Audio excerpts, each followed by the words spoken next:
Little Mermaid 2 Return to Sea is a 2000 Disney animated direct-to-video sequel movie to the 1989 animated feature film The Little Mermaid. Welcome to my 8th direct-to-video Disney VHS sequel movie. I'm 90% sure it's my 8th now.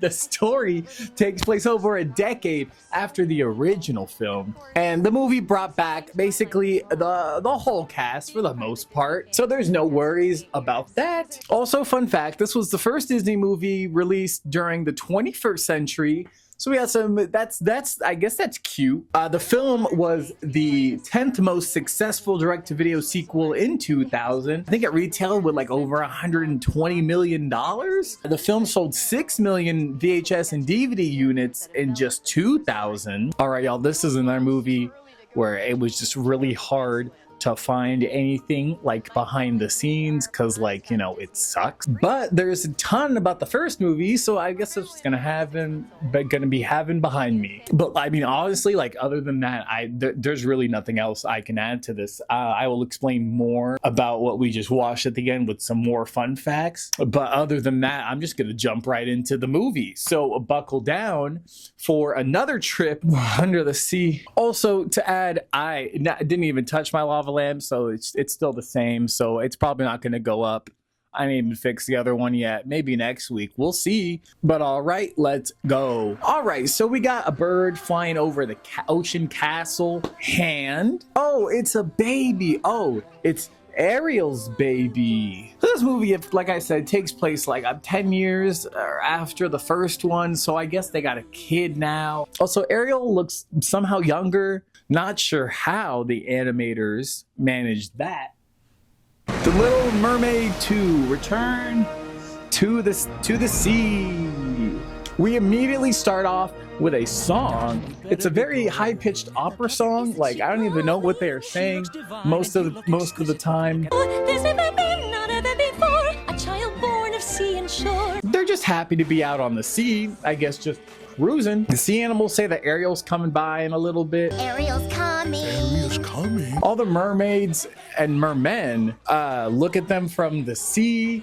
There's a lot of them. It's been a long 10 years. King Triton comes out of the water to give her a shell necklace, but immediately gets kidnapped by Cat. King Triton comes out of the water, gives her a shell necklace, but immediately gets kidnapped by Ursula's crazy sister, Morgana. Surrender the baby or else. She has a sister this whole time. News to me. What you gotta say? You got a comment? News to me. She summons a damn megalodon, threatens to drop the baby in there. Her name is Melody, by the way.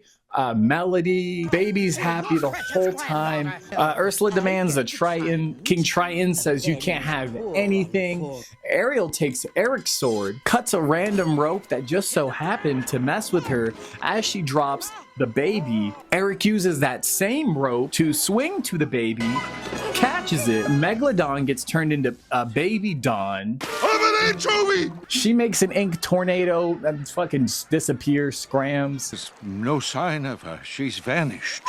A quick conversation later, Ariel says she can't stay in the ocean because Morgana or whatever will get her. So now she can't stay in the water. Boo-hoo tells the crab to watch over her, which I guess Ariel and Eric aren't capable to watch their own daughter. The next scene, Scuttle runs into a window. It's apparently now Melody's 12th birthday. No one can find her. That seems to be a consistent thing in these movies. Sebastian finds her swimming in the water. Sebastian's not a good swimmer, even though he's a crab. Hey, Sebastian, what's kicking?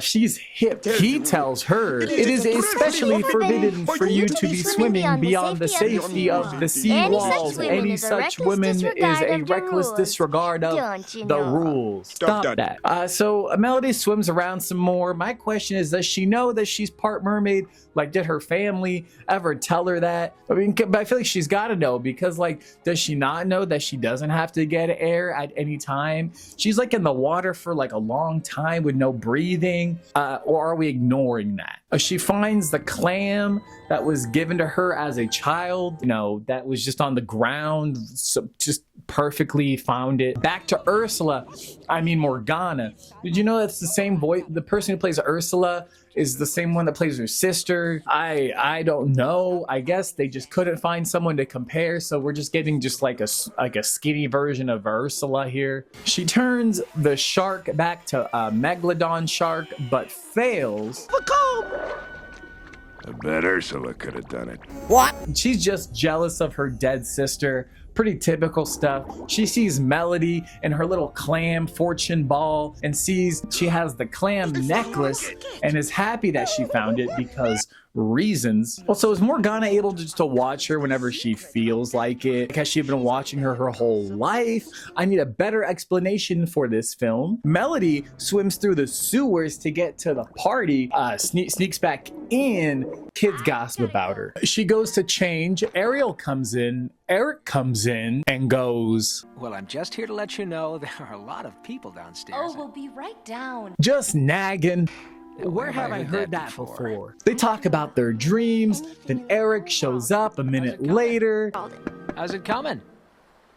Like, bro. Then they go to the party. All right, my cat is just playing with my socks. Cat. A random kid asks her to dance. They do. By the way, Sebastian is tied to her back this whole time, and then he finally bites this random kid's hand. Overall, ends up destroying the cake. The other kids make fun of her for talking to a crab. Who is she talking to? She's talking to a crab. Chef wants to kill the Jamaican crab, ends up destroying the whole party instead. The kids are laughing the whole time. Melody runs away. She goes to her room. The mom checks on her. What's wrong with me? She sees her name on the clam, opens it, sees that Atlantis or whatever is real. Her mom gets mad and she jumped or something. Went over the wall, didn't you? Actually, I went under it. The mom gets more mad from that response. So yeah, I guess she didn't even tell her about being a mermaid this whole time. But also she still doesn't explain how she doesn't realize how she can breathe underwater forever with no question. She runs away. Eric is just there. She gets a boat, paddles away. Now it's Morgana's time to shine. Sebastian can't stop her. He tells the parents, I don't deserve to live. where is she going? To Morgana. She just trusts this sus-looking shark to find the answers about the locket. We arrive at the Morgana estate. Very welcoming, very housewarming. Sit. Feet up. Hungry? Afraid all I have is a cold plate.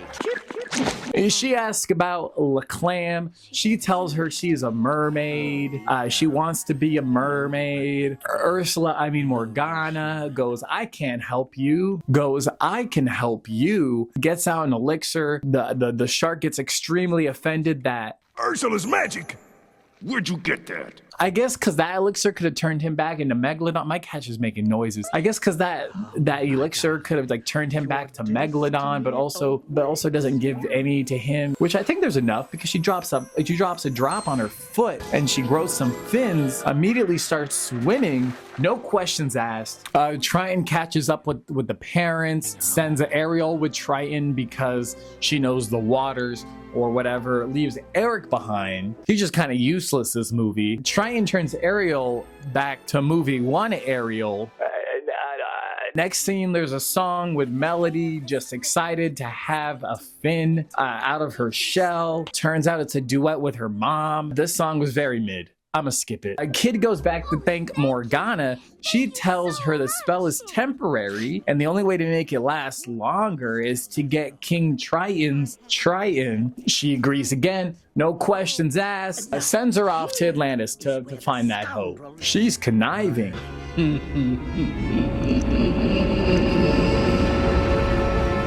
Next scene, cruising on the sea. We get this random encounter. Help! We'll save you! Help! Mama! I can't reach her! There's a lot going on here. There's also some new characters, Mr. Penguin, Mr. Walrus, also with insane energy. I think one of them is called Tip. I don't know the other one's name, so we're just gonna call him Mr. Penguin, Mr. Walrus. Quick ramble with a hammerhead shark later. They kill it. Another plan perfectly executed. They laugh them out of the tribe. They run into Melody. They insult each other for a little bit. Just kind of like a ripoff Timon and Pumbaa. Fault. My fault? Guys. She's probably allergic to blubber. Oh, yeah. Well, maybe she doesn't like birds that can't fly! She says she needs help or she'll get turned back into a human.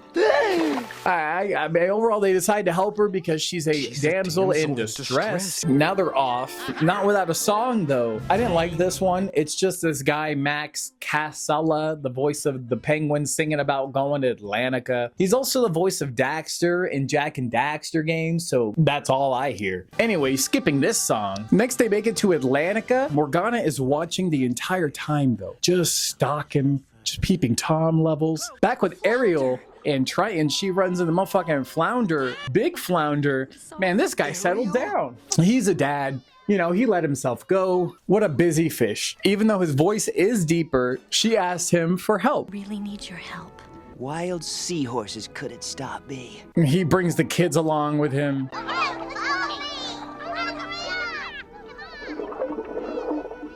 I mean, I hate when fucking movies do that. So now Melody just kind of runs into some mermaids and mermens. I just want to be her friend. A little too friendly, if you ask me. The penguins drag her to the throne. I'll catch you later.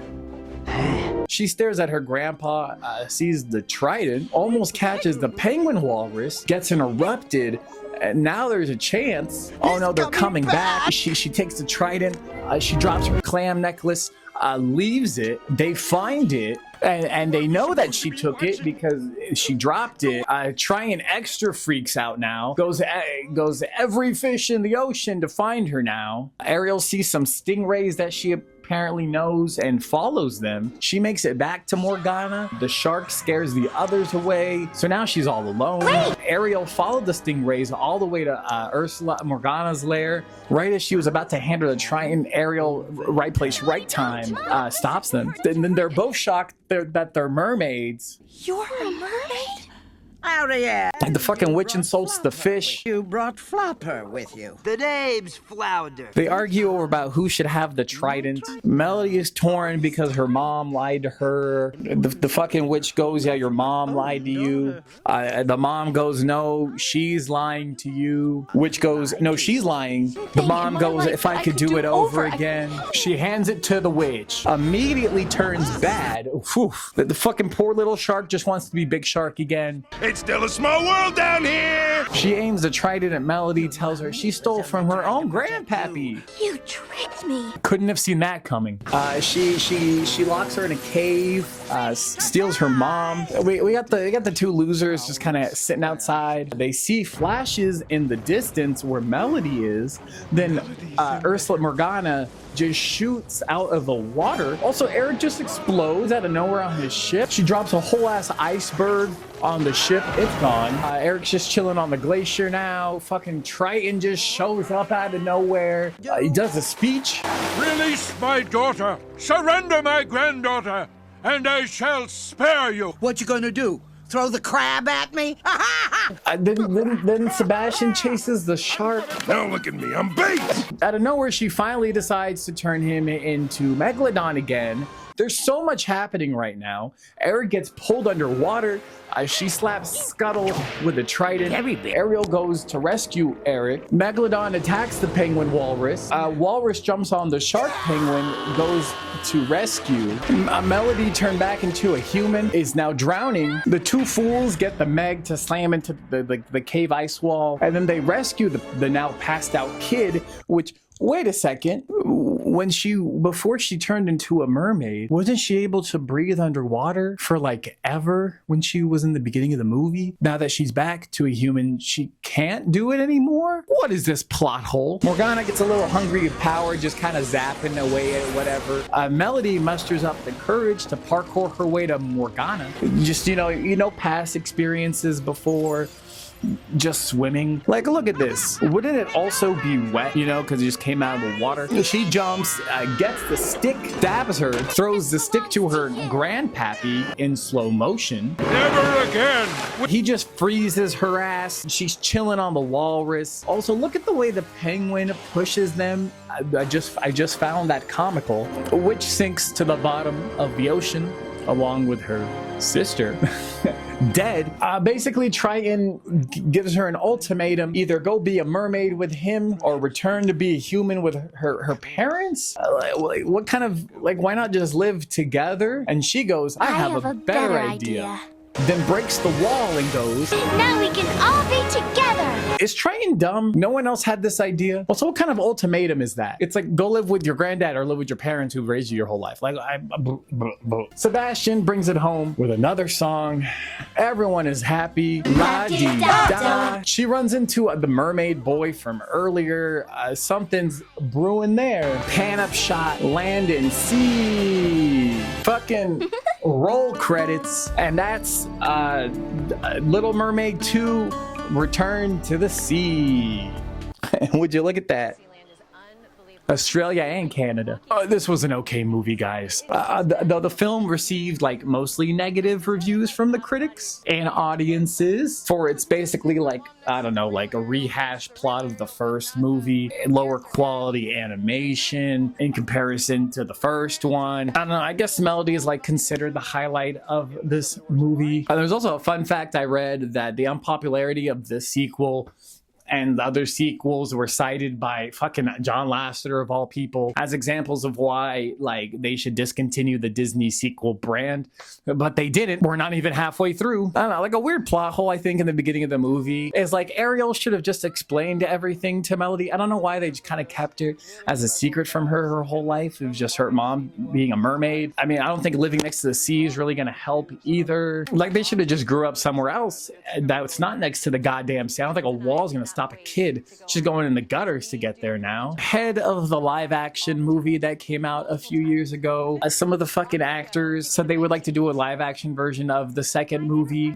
for Melody. I don't think that's gonna happen. I don't know, some other stuff. Tip and Dash, that was her name. Tip and fucking Dash, the walrus guys. They're just cringe-worthy discounts of Timon and Pumbaa. Other than that, y'all, I think that's everything. There really wasn't a lot about this movie. Thank you for joining me. That's all I have to say about it.